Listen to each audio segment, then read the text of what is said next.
We're going to move on to dating. Although Lisa Anderson... You date, right? I date. Yeah. I do. You doing it right?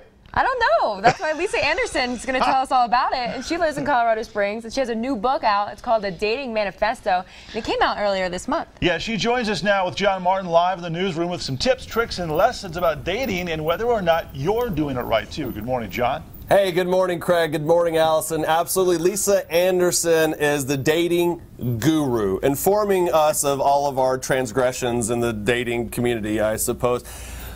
Again, we've all had those oopsie-daisy relationships, some that we thought were going to be great and fizzled out and everything was fine, and then some where you're like, oh my gosh, this guy or this girl is maybe a little bit too much to handle, and so that kind of leads to the don't be that person, don't be that guy, don't be that girl. In your experience, or just things that you've heard from other people, what are maybe some of those top 3 or 4 things that you say don't be that person? Yeah.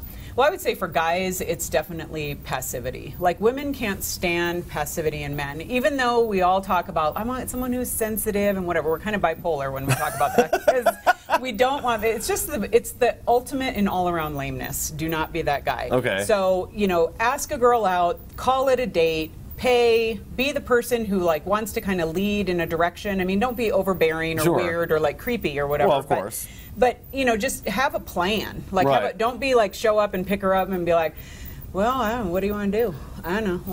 So basically, from the first meeting, be specific, be kind of zoned in, and say, I'm separating you from the pack. I don't want you to think that you're just another Tuesday Tina. Call her out. Right. Right. Or Wednesday Wendy. There you go. Call her out. Call it a date. Say that there's a reason that you're interested in her. You know, hopefully it's not, you know, her legs. I mean, let's just be honest. I mean, it could be. But I'm saying, like, say something quality. Yeah, exactly. Say something quality about her. And then just call it what it is and lead forward in that. I think she'll appreciate that. And then for girls, it's don't get catty and crazy. No guy wants to date crazy. And so this whole, like, you know, guys don't need another mom. So don't be all up in their business. Don't be like managing their life and all their social media networks. Don't be calling them every few seconds or texting them and getting too clingy. It's just too much too soon, and it's going to drive guys away for sure. Well, and it's one of those things, a lot of people give the benefit of the doubt before they're proven wrong, and sometimes that might not be the best thing. I guess as I guess maybe not a negative person, or maybe not a whatever the case may be, you always want to say, well, I'm sure he's wonderful, I'm sure she's wonderful, and then until they're proved otherwise. Yeah. Should you go maybe into the relationship going, I don't know, he has to kind of prove that he's trustworthy, he has to prove that he, I mean, is that... Yeah, I think there's a lower threshold for just going out on a date with someone. I mean, you can meet someone in a public place and do coffee and not know a ton about them. Right. But to give them a chance in a relationship, I am like the queen of too many chances, okay? I lived out that season. I dated guys who didn't have jobs. I dated guys who didn't have lives. I dated guys, you know, it was just... It was too much, but I was desperate. I was in my 30s, and I was like making up for lost time, you know, so quality, you know, total desperation here. That's sad. But at the same time, you want to be able to say, there are great reasons why I'm interested in getting to know this person. Right. They are interesting. They have good character. They seem to be a quality person. We seem to have a lot in common. Those are great reasons to get to know someone.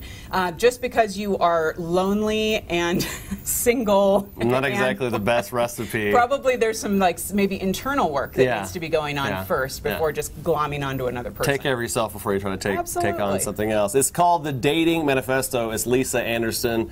Everything you're doing right or probably wrong about dating. We're going to have more coming up in a little bit, guys. Again, we've all had those experiences where maybe we were that guy or we were that girl. Don't be that person. So we'll try to delve more deeply into that and help all of Southern Colorado. Hey, John, can you ask quickly, who dates more right? Is it men or women? Women. Wow, Allison.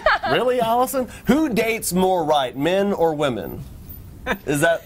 I say I am an equal opportunity offender in this book. I say I don't know that I would say, I mean, I would put it on the guys because I think it's a guy's responsibility to step up and set the tone for the relationship. Okay. Amen. Women I love who are like married gripe about men who don't lead in their marriages. Yeah. Women can't complain because they dated guys who were passive and lame. If you date passive and lame, you're going to marry passive and lame, so don't give me any excuses. All right, hold on. I got to make a note real quick, guys. We'll come back with a little bit more from Lisa Anderson and the dating Hey, John, manifesto. I wanted to answer when we come back. Where do you meet these guys? She has all these tips. Where are you meeting these great guys? When we come back, Allison, for a friend, is asking, where do you meet said guys that aren't lame? Yeah, exactly. Do you have a black book somewhere we can? We're gonna Allison will work on it for you. Hey, John, thanks a lot.